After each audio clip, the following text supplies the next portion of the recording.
Hello and welcome to the final round of the Skill Issue Fantasy Series Y2K edition. We are at Circuit de la Sarthe for the 10th round of this championship, and normally this is where I would be showing the qualifying hot lap, but this track, the lap is more than 3 minutes, and that's boring.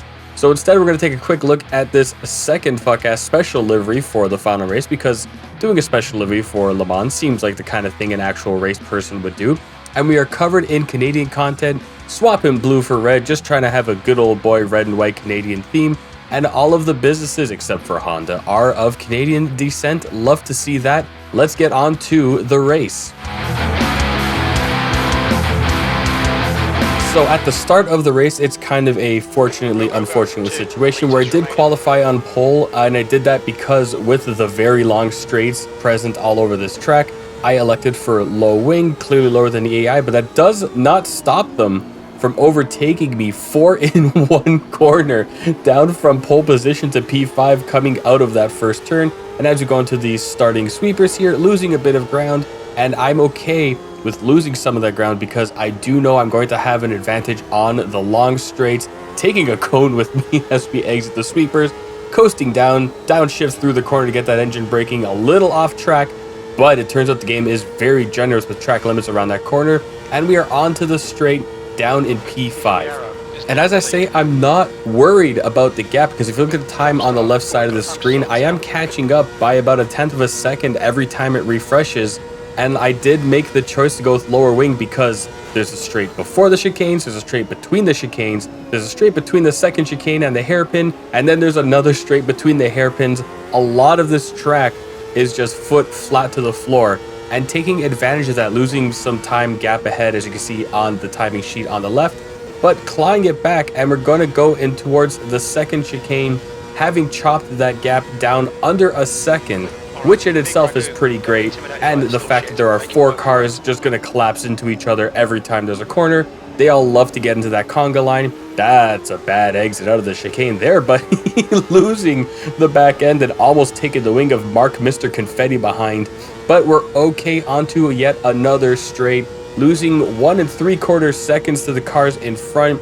And actually that bad exit means they got a good pull away. So if I can keep it on form, I can take advantage of the long in these sections. And look at that. We get into the hairpin and the cars slow each other up, which means on the straight between hairpins, I'm going to get a nice tasty slipstream to tuck into, move over to the left, take the outside of car 1, move over more to the left to take the outside of car 2, staying almost off the track, or on the outside of the hash marks there anyways, and taking a 3rd place along that straight. Love it when the AI collapses into each other like that. Smooth braking into the second hairpin, easy on the power coming out of it. And as we head towards this hairpin, this surprisingly is the corner that gives me the most trouble, as seen here. And I was about as far off the track as I could have been, but still catching some heat on the side from that car. Quick damage check says I'm totally fine. So we are into the back third of this track, still in P4, but we're going to take a brave move on the left side, coast around them, and then cruise into the S's here. No need for brakes for quite a while actually after that hairpin where I slipped off track. And as we coast through, just downshifts and a little bit of throttle to keep the momentum going. Into the exit of those S's is the only time we really need brakes. And I'm going to be losing a position because I did not take that section very clean. And coming up to the pit entry is a good time to hit the brakes, throw the anchors down, downshift through chicane 1, little bit of power and a lot of backslide, and going off track. Gotta give way, and luckily the car behind does not take advantage of that, so holding P3 at the end of lap 1. Now there's a lot of race left to do and a lot of track on which to do said racing, and especially with all of those straights I was talking about in lap 1, not feeling any particular pressure to push and try to catch up to the back of the red car, Jimmy Vase. And on the back of that, there's plenty of time to try and catch P1 and catch up to Peter Racy, who's winning the race right now, and hopefully there's some action left to come. So we're coming through the first sector here, and I did not take it well. So as we go into that coasting right-hand corner onto the start of the straight, losing a position, almost losing a second one actually, but going to keep into that slipstream, still in P4, but as we round the corner onto the straight proper, passing the car of Fierro into P3, and all that's left to do now is try and keep the car pointed in the right direction for the next 26 minutes and have a fun race.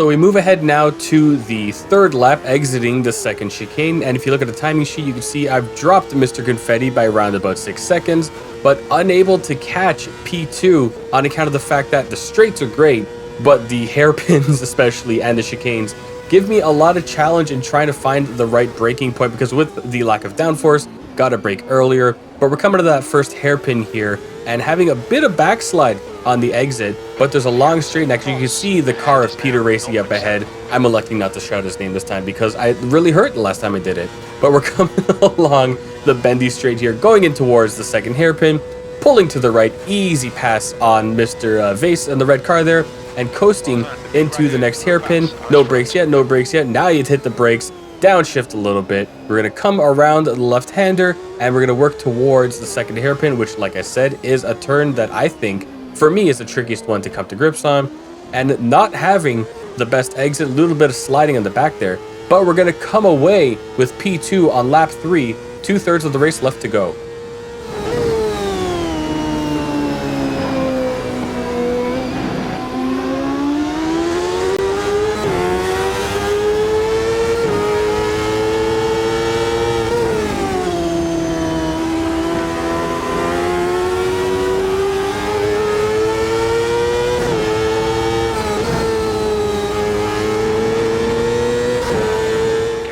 We zoom ahead now all the way to lap 7, 11 minutes later, having dropped Jimmy Vase by 2.5 seconds, but unable to catch up to Peter Racy. But we're going to make a move of it here, coming along the straight on the slipstream with the lower wings, taking that slipstream, going out wide, touching grass. And as we go into the chicane here, got to throw the anchors out, and I was going way too hot into that turn thanks to the slipstream.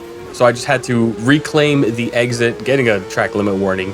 And pretty glad not to touch the wall on that, honestly. But as we come along the straight here, like I say, I've got the advantage, and I'm going to try and claw back that distance going into the first hairpin here. We're going to coast around, got to be so light on the brakes because it takes nothing to lock up the car with that lack of downforce. Got to be so light on the throttle because it takes nothing to spin the car out at the best of times.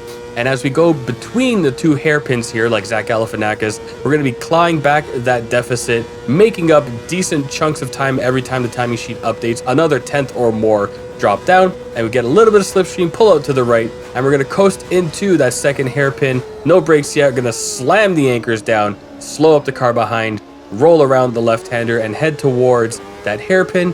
Coming up in P1, going to try and coast through, being cognizant not to spiral the back end of the car.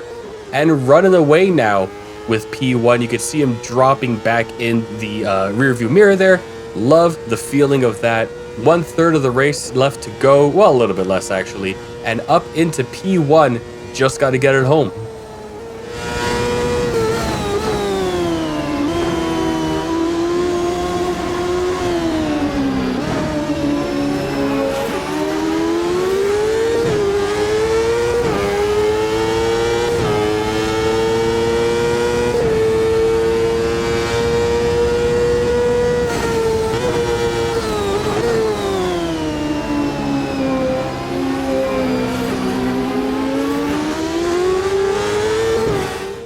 We jump ahead now to the 10th and final lap. You can see at the top left the time has expired because I was on this lap when the countdown finished.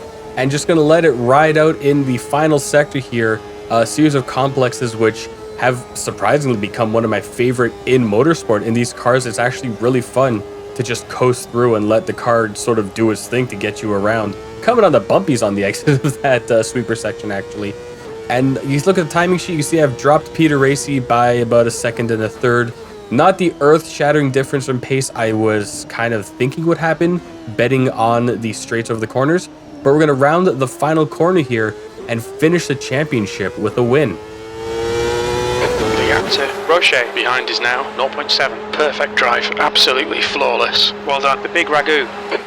So it is in fact a couple of good old Canadian boys finishing 1-2 in the final race of the season with less than a second between actually, which feels like a much better, more deserved win than Suzuka did and definitely more than Road Atlanta did. So hey, I will take that. And ladies and gentlemen, that'll be it for the championship. Thick Rick Rage coming in first, DeFiero second place by 8 points, and a tie for third with Terreno and Bryce behind them, but I guess Terreno does take it on account of the win. And I really did not think, I DNF'd 4 of the 10 races, and the 5th race that was not a win was a P6 finish, so like, dumb luck? I guess certainly not based on any skill or ability, because I had to crank the difficulty up too as well. Like, it doesn't feel justified, but it was a lot of fun, except for the 4 races where it was no fun because I trashed it. But yeah, that's the championship.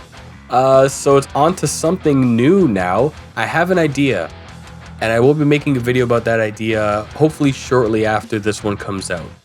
But from now, my knees hurt, my back hurts, I'm old, I'm tired, I need a snack. So thanks for watching. Have a good day. Appreciate you checking these things out. And yeah, bye.